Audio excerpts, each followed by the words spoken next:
Mga kaabante, muling nagsilbing inspirasyon si Carlos Edriel Yulo matapos masungkit ang gintong medalya sa Men's Vault Final ng 2025 FIG Artistic Gymnastics World Championship sa Jakarta at tampok dito ang kanyang kamanghamanghang vault routine na agad nag-viral at umani ng papuri mula sa buong mundo. Ang ibang detalye alamin sa pag-abante ni Jake Miculob.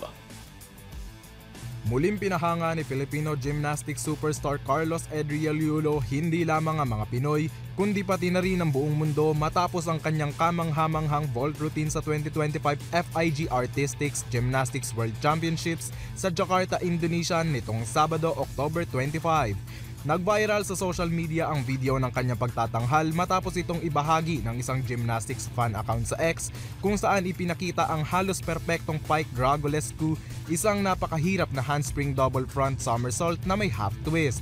Ito ay kinabiliban ng mga tagahanga at eksperto sa buong mundo. Sa nasabing kompetisyon, itinanghal si Yulo bilang gold medalist sa Men's Vault Finals matapos makakuha ng kabuuang 14.866 na puntos. Nakapagtala siya ng 15.200 sa unang vault at 14.533 sa ikalawa.